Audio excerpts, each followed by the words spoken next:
coba aja kebiasaan bangun tidur mau diubah, janji bangun pagi cepat. Itu untuk bangun pagi itu susah. Apalagi kalau udah umur 25, 30-an ke sana itu untuk berubah tuh udah susah. Susah banget. Makanya kadang kalau orang tua mau nikahin anaknya kadang-kadang lihat dulu nih cowoknya dari keluarga baik-baik atau bukan gitu ya. Karena pengen dilihat kebiasaan keluarganya seperti apa. Karena kebiasaan tuh nggak bisa dibangun dalam satu malam.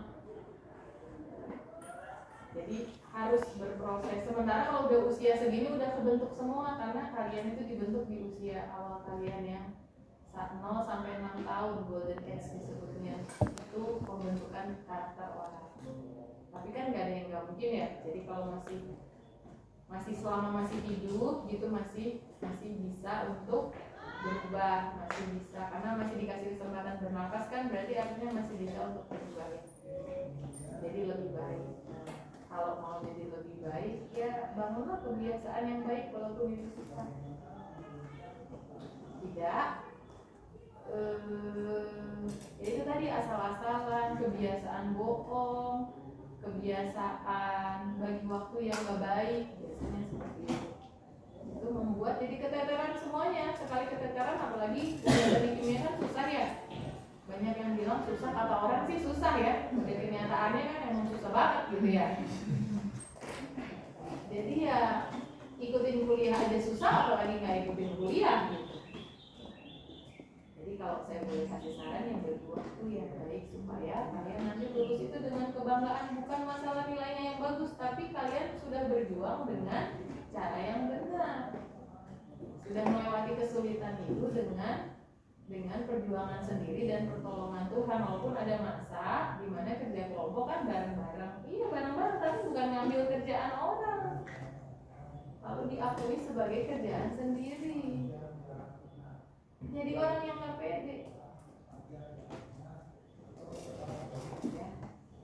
Itu kalau saya boleh kasih saran kan nanti pengennya kalau sesudah meninggal tuh orang tuh sedih ya kehilangan kita ya, bukan ada dia nggak ada dia mah nggak ngaruh buat hidup saya gitu kan, nggak enak juga gitu. Di kantor dia ada malah aman gitu ya, dia nggak ada aman gitu. Jangan, harusnya kalau nggak ada dia ini kantor nggak jalan, perusahaan nggak jalan, misalnya perusahaan tuh akan terdampak besar.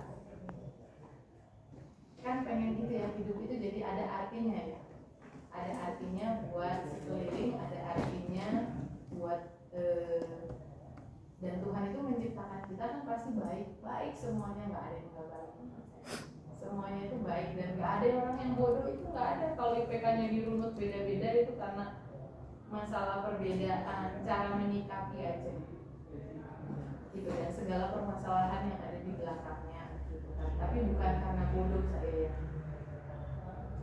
Jadi bagilah waktu. Oke, kembali ke sini. Di sini kan ada natural gas. Intinya adalah ini kalian juga sudah nyoba sebenarnya waktu di dehydration. Kalau kalian lihat di Gedung Putih lantai 1 di situ ada proses gas sweetening juga di sebelah kiri. Nah, itu ada closet. Jadi sebenarnya ini bukan sesuatu yang abstrak, tapi sesuatu yang nyata betul. Prosesnya itu ada. Walaupun kita sudah lebih sedikit produksinya untuk gas yang di Aceh, Arun, dan juga LNG yang di Bontang punya banyak.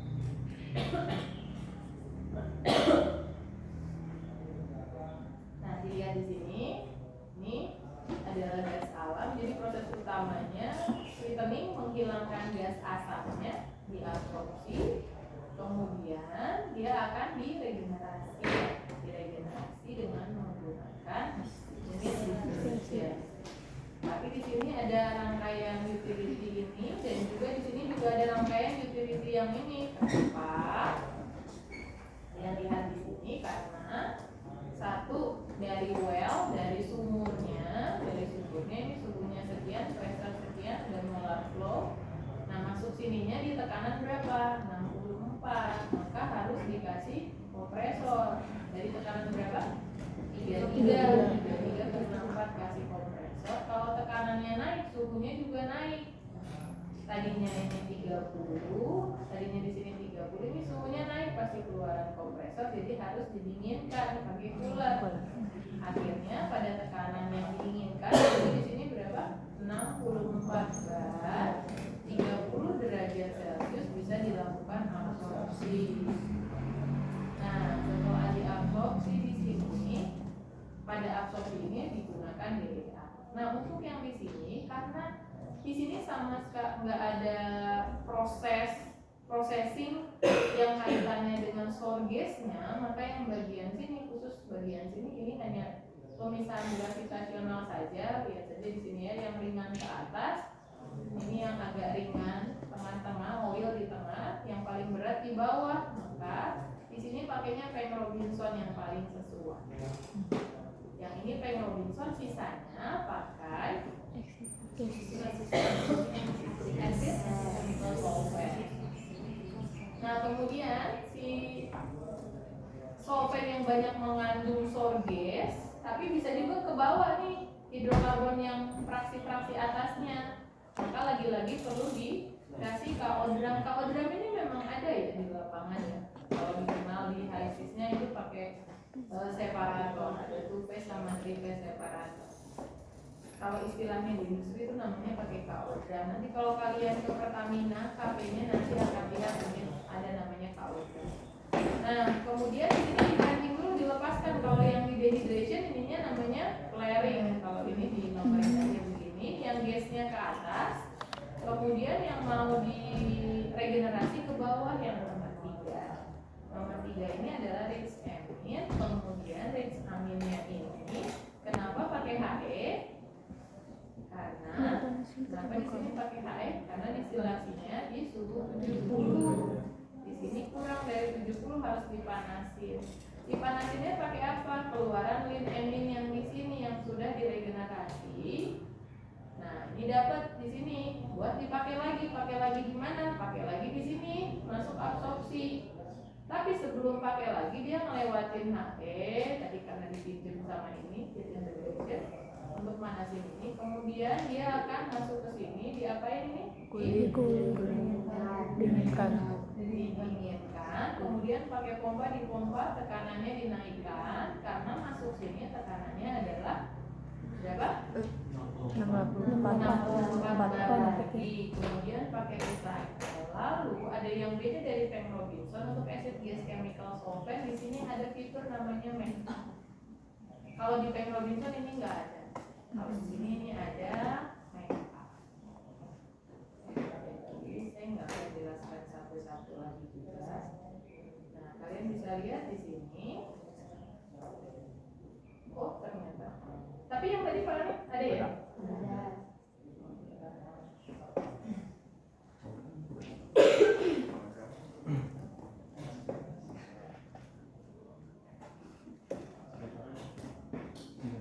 Nah, sekarang kalian lihat di sini.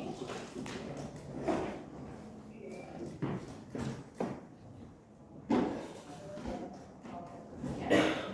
Ini Cromwell. Jadi yang ini di separator pakainya pakai yang Peng Robinson. Jadi di sini ada vessel fluid package-nya. Kalau saya Peng Robinsonnya ya basis 2. Pakai yang ini maka dia akan oke. Di sini hanya tinggal masukkan data yang ini tadi, data Cromwell. Maka ini akan bisa jadi oke. Kemudian dikompresi. Lalu ketika dikompresi ini kan 33 bar ya. Maka di sini akan naik jadi 64 bar. Perhatikan di sini volatilnya sekitar 99,17. Lalu ini jadi sour gas karena waternya udah pindah ke sini. Kemudian DEA-nya masuk ya.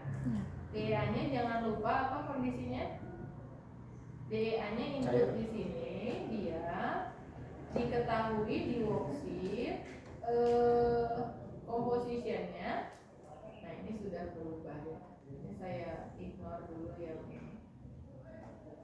Tadi ada yang udah jadi tinggal problemnya cuma di make up aja, bagus. Saya apresiasi. Ini saya ignore dulu yang di make up.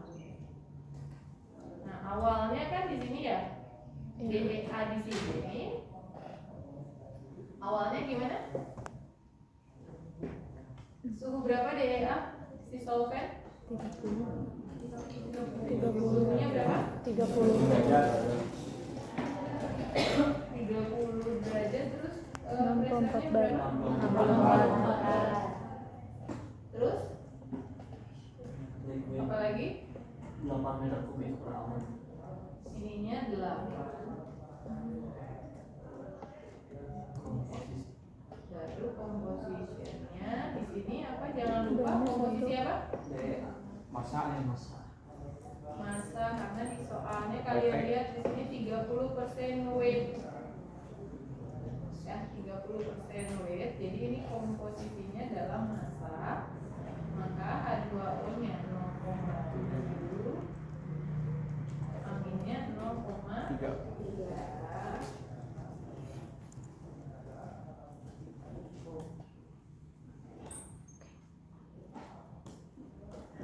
Awalnya gini. Karena yang lain-lain udah kan sebenarnya, cuman problemnya di sini aja.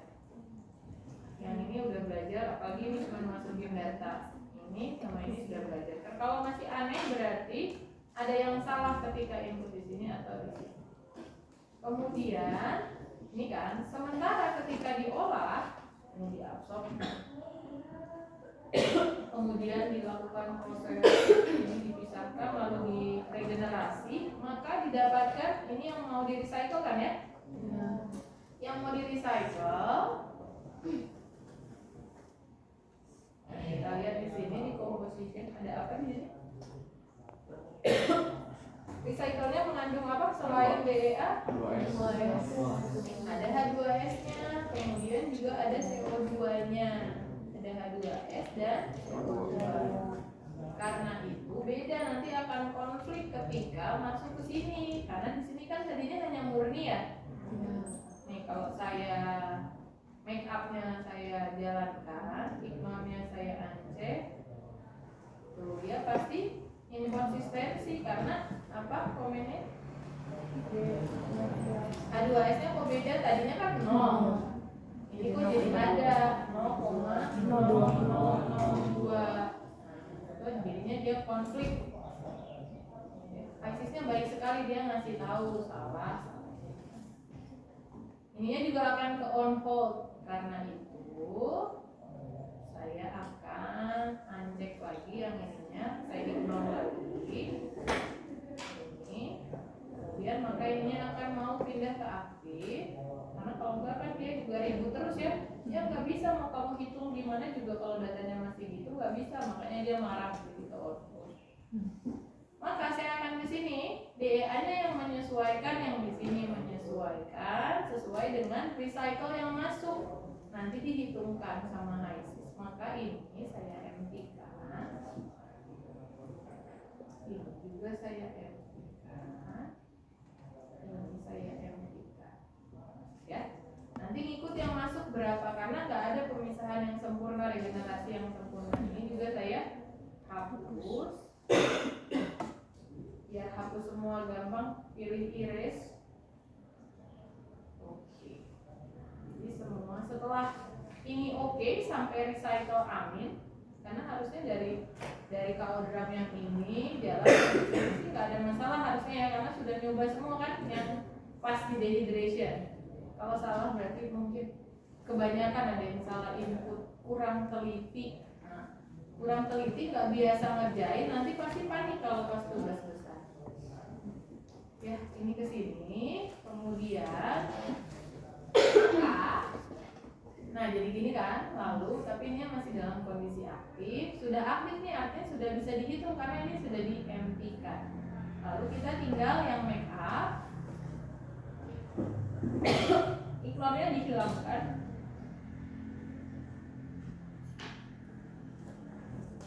Nah, yang hitung tuh.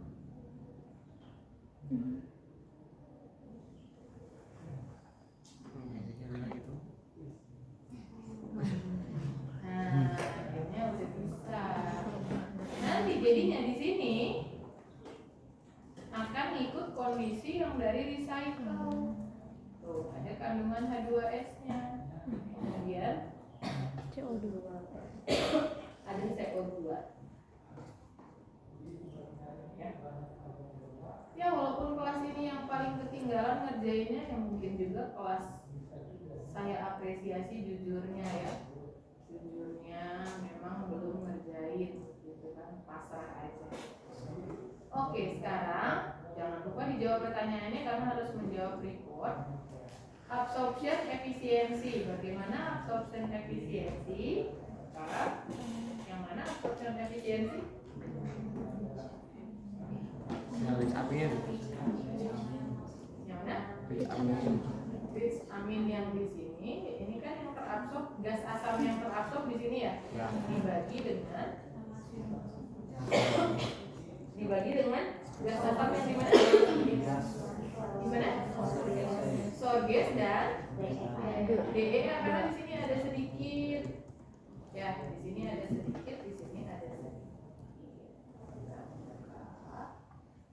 Pakai spreadsheet, diklik kanan, add komponen variabel.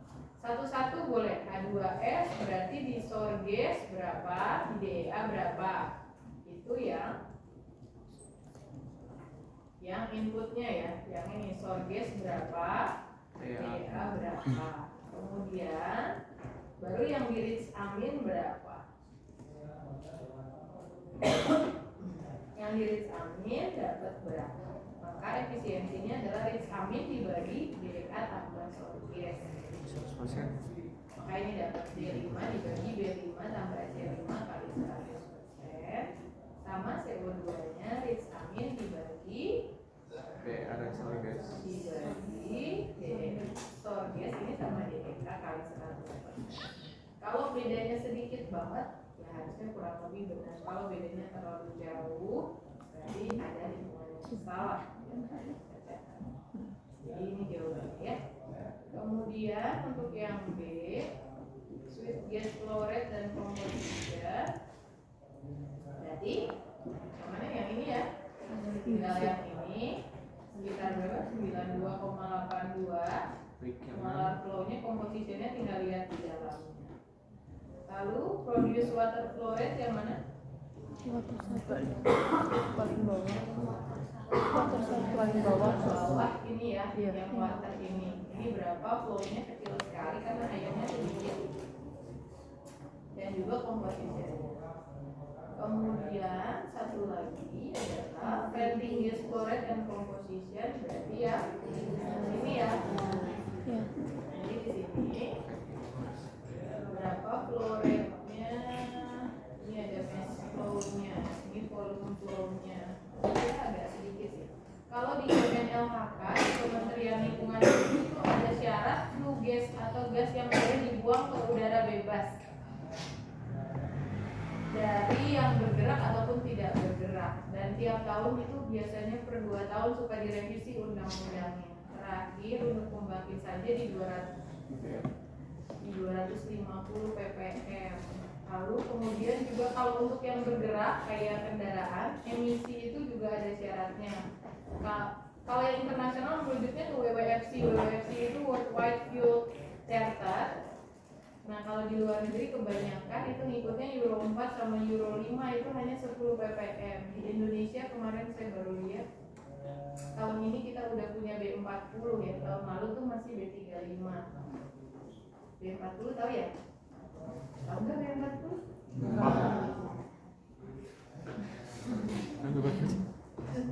Sedih juga saya nggak heran. Kalian tuh mungkin yang dilihat apa ya kalau ceritanya? Mungkin TikTok, gitu ya, gosip-gosip artis.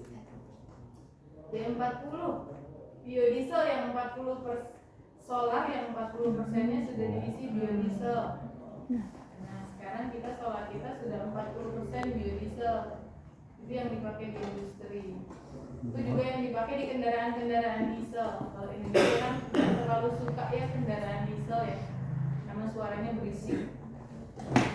Jarang lah. Kalau itu zaman waktu saya kecil masih banyak Panther kan.